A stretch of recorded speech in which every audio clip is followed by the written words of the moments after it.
Got the ropes, some straps here. Get some lag bolts and some eye screws. And then I think these are some pulley. And then it tells you to purchase some material separately, which I did. So you need some 2x6s and some additional lag bolts to mount to the ceiling. And then it comes with everything here listed in that box. Step 1, determine hoister location. Rafters running front to back. So fortunately for my ceiling, I can see where the studs are. I can tell my rafters are running front to back. All right, so distance between mounting boards. I went ahead and did this already. 37 inches. That is the distance from the area where the straps are going to hit the hold the hardtop. So from that corner to the end there. For step 2, looks like we're drilling into the ceiling rafters. It says mounting boards must attach to the ceiling rafters. Drill 7 30-second holes in a straight line, square to the rafters. So what I did here, I just got a laser level position on top of the JL. I'm going to turn that on. Okay, so with the laser line, I got it square. It's parallel to the rafters. I'm going to drill my remaining holes in a straight line with those points down there. So we got our 7 30-second drill bit. Oh, hopefully this will come through the camera.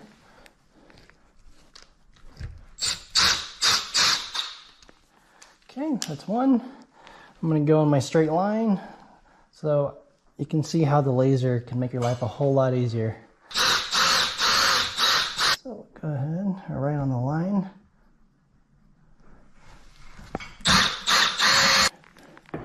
Okay, so from center, we're looking at 16.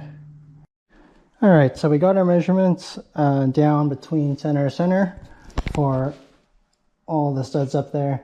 Go ahead and head over to chop saw.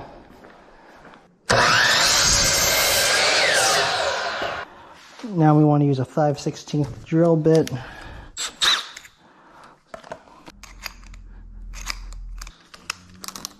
And go ahead and use this handy dandy laser just so I can get a rough idea of center.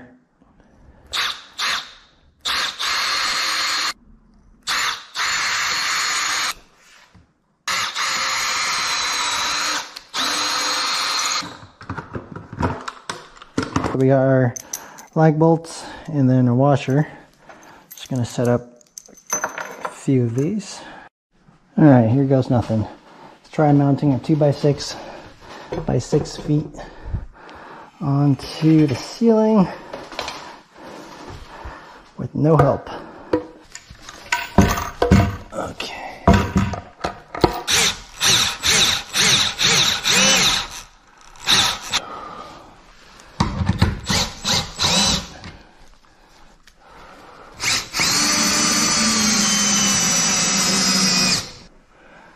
Whew. 2 lags left. So we got the first board up, all 5 lags, screws keeping it in there. It's not going anywhere. It feels pretty sturdy. There's the mounting board. I made a mark for 37 inches out.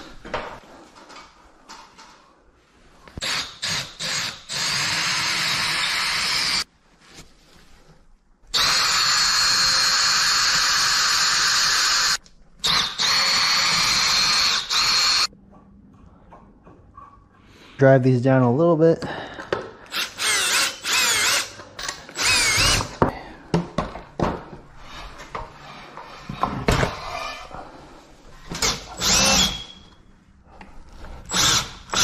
So a couple tips I learned from doing that is one lag bolt's pretty strong. It should hold it in place for you, and you should be able to swivel the boards kind of left and right to line up the remaining holes. As long as you measure properly, it should go up pretty easily.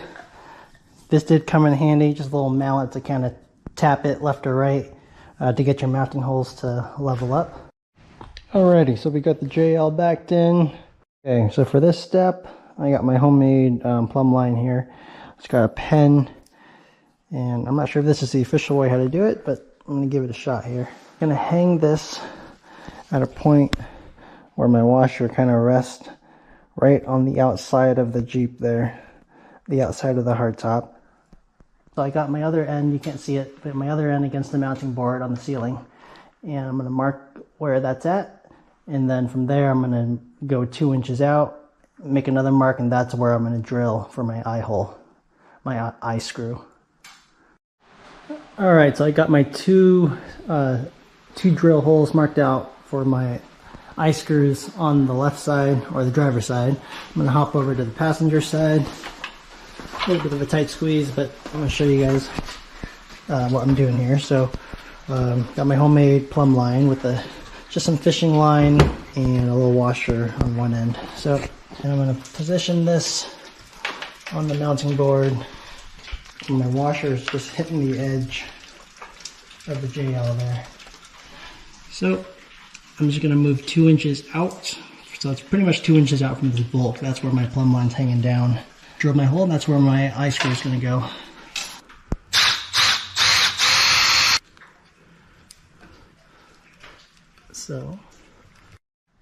So we got 3 of the eye screws in.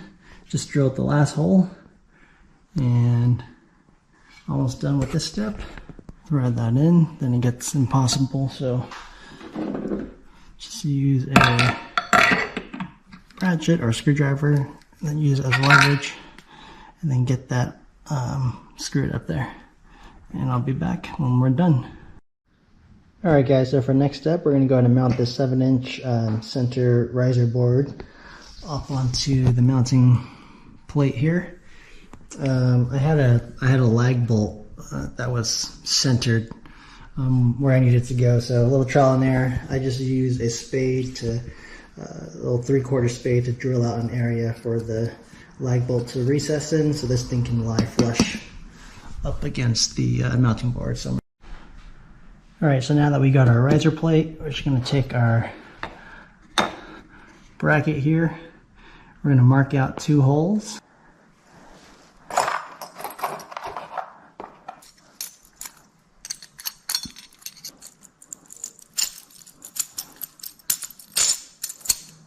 Okay, so those are the 2 pre-drilled.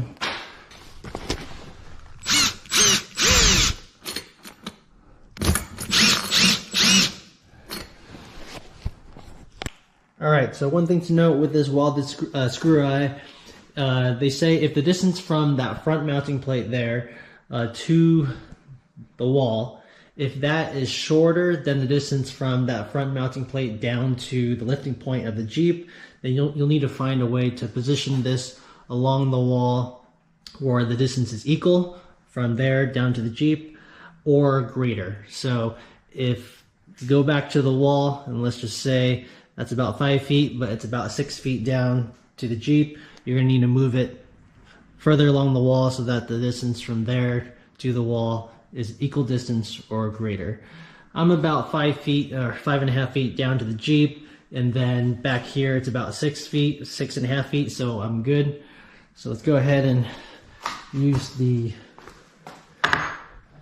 stud finder and get this mounted up there. Okay, so we're going to drill the 7/32 hole.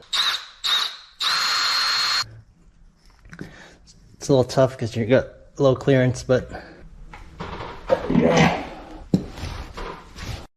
Alrighty, so we got that screwed in. That's not going anywhere. It feels super solid. I can tug on it, and that thing feels strong as heck. Alrighty, getting closer. Now we're on to step 6. Okay, gonna show 1 on camera just so you can see. There's that. There's the pigtail.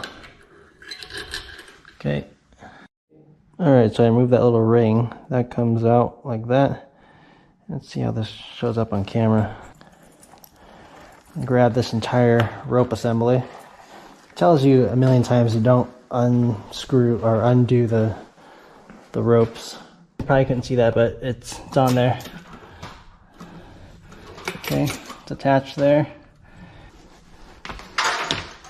And then the black string here take this and these, I'm assuming I'm going to run through the pulleys on my eye screws, my pigtails. I believe I just want to go in and around.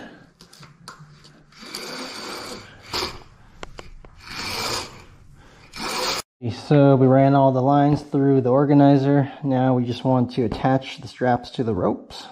Tie rope to webbing straps. So let me see how this works. Okay, so I'm assuming these are going to run through the front and the back of the JL hardtop. We got 2 of them, so that makes sense. Alright guys, I got it. Took some practice, but I'm cinching on all, and it feels tight. I got my knot here, looks organized, and I got my little loop here. So I'm going to mimic this on all 4 corners. I'm going to try to show you guys on camera what I'm doing. First things first, tie a figure 8 knot. You can, probably easiest to just do what the instruction says. I mean, yeah, you can just go like that. Boom, boom. Then you got a figure 8 here. Then you just run that through the hole on the webbing strap. Again, pull, pull, pull.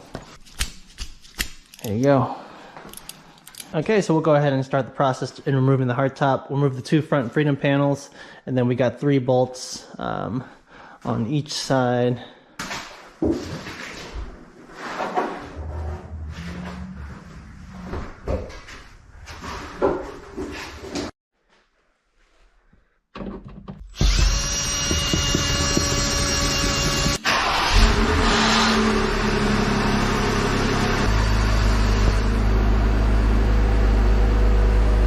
Alright, so we got the JL backed up.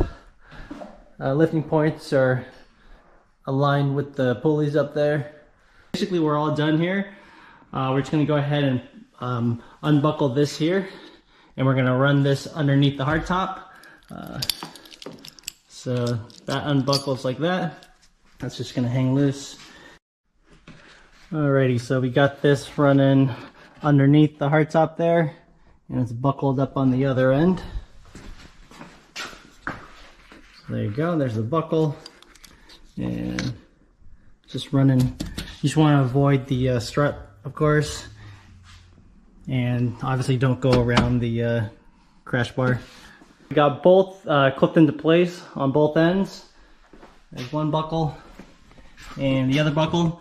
And before you remove your hardtop, obviously just take out the T50 Torx bits, and then disconnect your washer fluid and your electrical back here. Everything's hooked up.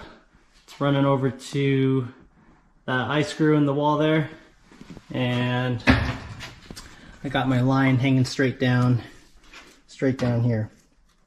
So I'm just gonna tug on this a good few times, and you'll see the hardtop raise. I'm gonna set my camera down. You guys may see some new upgrades.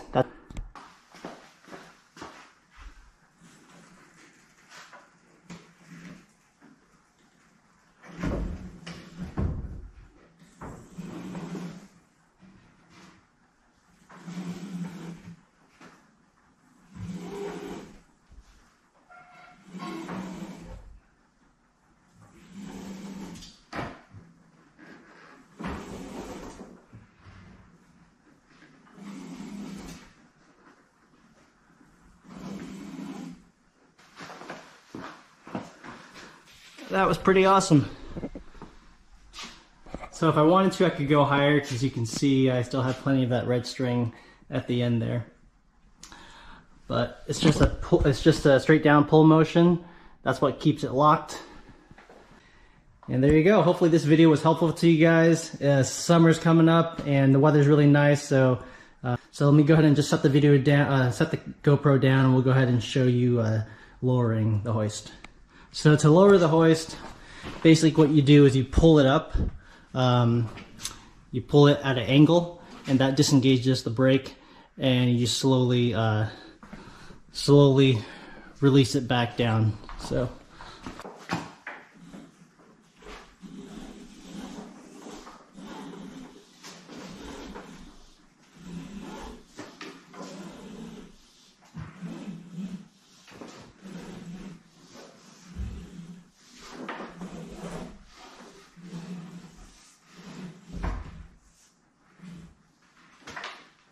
Done deal. Alright guys, thanks for watching. Hopefully you enjoyed the video, and hopefully these step-by-step tutorials will give you the confidence to do it yourself.